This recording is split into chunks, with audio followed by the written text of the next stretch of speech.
everyone, welcome back to my channel, and if you're new here, welcome to my channel. My name is Victoria. Today's video is different than my normal content. It's personal, but it's important, and I just felt like it was something that needs talked about in general, and I wanted to tell my story with it, and that is mental health.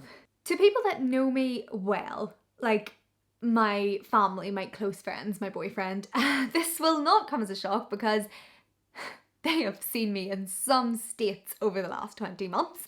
But to the people that I suppose know me but don't know me really, really well, it might come as a surprise that I suffer from depression and anxiety. I don't know why it made me so nervous to say that. My throat kind of went like as I was saying it. I think it's one of those things, isn't it, that like mental health problems are finally getting the recognition that it needs, and everyone is finally talking about it on social media. It's more mainstream on, you know, the radio and TV, and there's all these brilliant campaigns for it to raise awareness. But there's some talking about it in general is fine, but there's something about when you're talking about it and it's specifically about you. It's kind of scary. But this is good. Being open about things like this is so important and so good. So I'm just going to jump in at the deep end here. My dad died of a heart attack really unexpectedly in January 2018. I know that 1 in 4 people are going to suffer with a mental health issue at some point in their life. If my dad hadn't died, I don't know if I would have went on to have mental health problems later in life. I don't know. But what I do know is my depression was the result of a big life event, which was my dad dying, which can happen. It can be biological, it can just happen, or it can be as the result of, you know, factors in your life resulting in this, and that was the case with me. So the couple of months following dad dying, I functioned pretty okay. If you know anything about the 5 stages of grief, I actually want to do a video on that too, because it is really, really interesting and it's useful to know as well. But if you know anything about the 5 stages of grief, the first is denial, and I definitely had that. I was sad and I was struggling to adjust to this new life where I would come home and he wasn't there, but I couldn't quite believe it, if that makes sense. So I think I just kind of got through the days, and it nearly felt like he was just away on a business trip or something. It hadn't honestly set in yet. And then a couple of months later, with the 5 stages of grief, there's the other stages include anger, bargaining, depression, and they don't go in that specific order. They can go in a different order for everyone, but I think I fell into them all at once following those couple of months of denial. And at first I thought, this is just grieving. These are the 5 stages of grief. I'm going to come out of them. But I didn't come out of them, and months went on and it just got worse. As well as having like mood swings and feelings of anger that my dad had been taken away, and that feeling of hopelessness and just not feeling safe anymore, and all of these things that are going to come with grief and are going to come with not having your dad anymore. I feel like I slowly lost myself as I kind of fell into this stage of all these negative emotions from having lost my dad. I wasn't sleeping well. My concentration levels were awful. Like as I'm sure you can see by my background, I am a reader, like really love reading, and it was like almost overnight I did not have the mental capacity to stay interested in a book and read it for long periods of time. So things like listening to music and reading, big parts of my personality, that it was like overnight that was just gone. I started to exclude myself from social situations too, because I just like being around people, particularly big groups of people, that just felt like so much effort, and I didn't really care about the things that they were saying. I lost my passion and motivation to do things, and everything just felt like a massive effort. And I'd always been fairly confident in myself, but then all of a sudden I was doubting my capabilities to do things and struggling with my self-image, with the way I look, things like that had never been an issue to me before. So the having no motivation, excluding myself from social situations, feeling tired all the time, all of these things are symptoms of depression. So these went on, and then off the back of depression, I also developed anxiety. And if you're one of those people that have experienced depression and anxiety at the same time, you will know that it is not fun, because depression, not a doctor, but so yeah, don't take anything I say as like gospel, but these are things that I've been told by doctors or counsellors or from my own research online. But depression tends to slow your mind down and you feel very sluggish and unmotivated and not really passionate about things. This was my experience anyway. But then anxiety is like, I could have run for miles and I wanted to get this and this done, and I was constantly worrying about things and overthinking things. So to give an example, so say I woke up at the weekend, you know, me before I would have been out of bed, I'm going to do this and this today, but when I started to become depressed, I would wake up on the weekend and just have no desire to do anything. Even getting up and dressed some days felt like the biggest effort ever.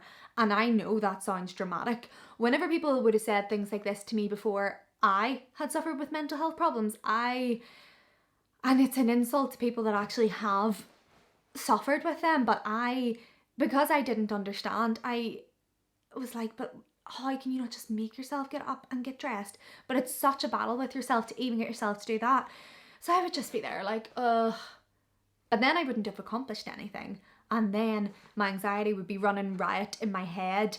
And because I hadn't accomplished anything, that would send my anxiety up the wall, and the two parts of my brains would be arguing with each other. Another example would be, because of feeling depressed and feeling like everything was so much effort and I didn't really feel in the same wavelength as other people, I started excluding myself from social situations.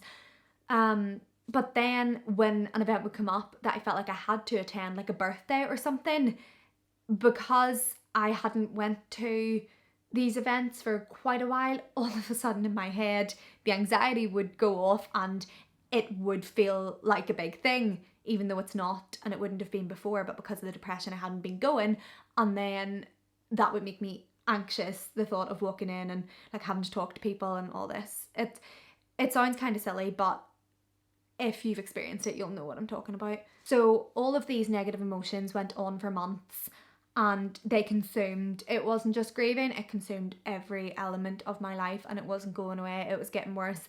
So my mum made me a doctor's appointment. I went to the doctors, and yeah, you can probably guess what happened next, which was I was offered medication. And at this point, I just wanted to feel better. So I was put on sertraline, which is good for both depression and anxiety, which the doctor diagnosed me with. I do have both. And I started taking them. I was on sertraline for about 6 months, and honestly, there's quite a few gaps within that time period. That can be characteristics. That is a characteristic of both grieving and being on antidepressants. So yeah, it just feels kind of foggy in my mind, to be honest with you. But basically now looking back, I do not think that sertraline was right for me. I wasn't in a crippling sadness anymore, but I wasn't really feeling anything. I don't have any other antidepressant experience to compare these two, so correct me if I'm wrong, but I don't think that they should affect you quite so much as they affected me. So I wasn't having the complete sadness anymore, but I just felt like I was in the fog, and both the sad emotions and the happy emotions, they were all just kind of muted. I was just kind of getting through day to day. If I had a fight with someone, I wouldn't feel really remorseful afterwards. Or if someone else is going through a really hard time, before I would have been really compassionate, I didn't seem to have like the emotional capacity to feel sorry for them. yeah, I just feel like all the emotions were so muted when I was on them. And I know they're supposed to kind of balance out your mind a little, but I don't think that they're supposed to balance things out that much. So I can't remember a specific point where I was like, yeah, I'm coming off these because this has happened. But it was October last year where I made the decision, I don't want to feel like this anymore. Like, I want to feel things again, even if that means the intense sadness or hopelessness. Like, I can feel that and then get through it and actually live rather than getting through day to day, which is what I was doing. I was just getting up in the morning thinking, I need to get through today. Went through on these antidepressants, just kind of in the fog, to bed, on to the next thing. And all of those, you know, not wanting to socialise with people and doubting myself and all that, even on the antidepressants, I still had that. And they made me really hungry, so I was eating like 2 dinners a night, eating my feelings. So then I started to gain weight, which is, you know, really positive for this whole self-image crisis that I also developed on top of everything else. So yeah, October, made the decision, gonna come off them, deal with all the negative emotions that I knew were about to come. And then I made a conscious decision that I was going to work through this and really, really focus on getting myself back on track. In October, I started a 12-week counselling course, and one of the most useful things that it taught me was, in order to get out of this depression and anxiety rut, I was the only one that could really fix it. And to do that, I needed to change the way that I was thinking and the way that I was talking to myself, and figure out why I was letting these thoughts get on top of me and think that they were true. Changing your mindset is easier said than done. I had to constantly be aware of these negative things that I was thinking and then try to combat them with the other part of my brain. And this video is getting long now, so I can do a whole video on that. In fact, I will do one because it would be very useful, I think, for some people to know if some of the things help me, would maybe help them. But it's a process, and this started in October last year, and there have been times it's felt like it's been 1 step forward, 2 steps back. I've had periods where I've made great progress for ages, and then I've just felt like I've been back at stage 1. It's only been the last couple of months that I've really consistently, I feel like, been nice to myself and being able to rationalize things a lot better, and being consistently getting up, feeling motivated and feeling good. So I was off the antidepressants, focusing on my mindset to change the way that I was thinking, to think more positively and more rationally. And then I figured out what made me feel good, and then did those things as much as possible to live as calm and as happy a life as I could. So that is, you know, surrounding myself with people that make me feel good. Maybe, you know, having a bubble bath, having time to myself, because I've realised that it's okay to want to be by yourself to recharge as well. On the flip side of this, I've taken a look at the things that make me feel bad about myself, and I've tried to cut them out, because I feel bad as it is sometimes, just for no reason. So I don't need to bring things into my life that I know are going to make me feel even worse. Now, when I say avoiding things that make you feel bad, this is one that you need to tread carefully on, because there are situations in life that you're always going to come across and they're always going to stress you. Like, I don't know, it could be public speaking, it could be doing an interview, it could be walking into a room full of people you don't know. For normal people, they're probably going to, you know, make you feel bad, stressed initially. But for someone with anxiety or depression, they can feel nearly impossible. One of the things I learned in my counselling, however, though, was when assessing situations, I needed to look at how doing or not doing things would affect me in the long run. I've cancelled plans on friends before, but I'm very proud to be able to say that throughout everything that I was dealing with, I've never passed up an opportunity, because I knew as soon as I didn't do something like that once, it would become a thing in my head, and then the next time would be twice as bad, and I would want to put it off twice as much. So I just made myself get through these things, and then each time I did them, they did seem less and less scary. So when I say avoiding things that make you feel bad or stressed, I mean things like alcohol, because it always just makes me feel so anxious the next day. So I don't drink very much anymore, or being around people that just make you feel bad, or spending too much time on social media, things like that. Things that you know in the long run, like, you know, opportunities that might scare you, but you know in the long run you'll wish you had done them.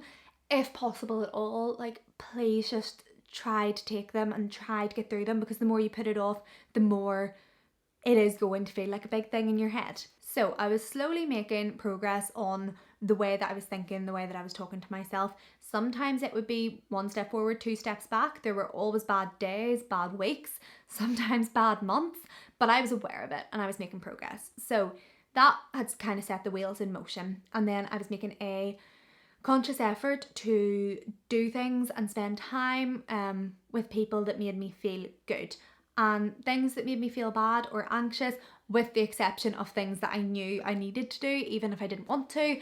I was, you know, cutting them things out. I started exercising more, because endorphins are actually a thing, and I always do feel better after exercising and getting up and making myself leave the house. So now, 19 months after my dad died and my depression and anxiety were kind of triggered, I am so happy to be able to say that I have way more good days than bad, and I feel excited about things again, and motivated and grateful for the things that I have in my life. And I don't know what the turning point was for me. I think it was all really gradual. My motivation and my self-confidence and my ability to be excited, all those things that I lost, my ability to want to read, to listen to music, to exercise, my compassion for other people, all of those things came back so slowly. This is another thing. I have been fighting this journey with like absolute angels sent from above.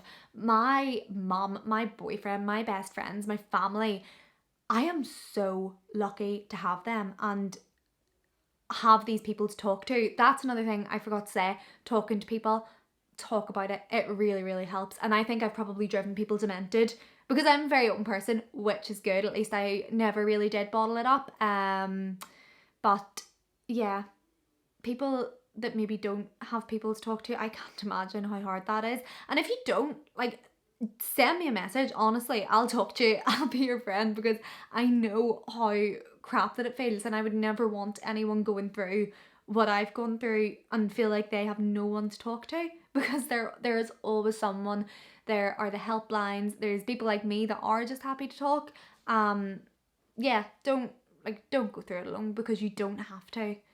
This has been a very deep video, but if it's helped at least one person, then it was worth it. So if you did enjoy this video, please give it a thumbs up, and I am going to do a lot more content like this. I'm planning a lot of videos surrounding mental health and grief and all that type of stuff. So if you want to see more of that, please do subscribe.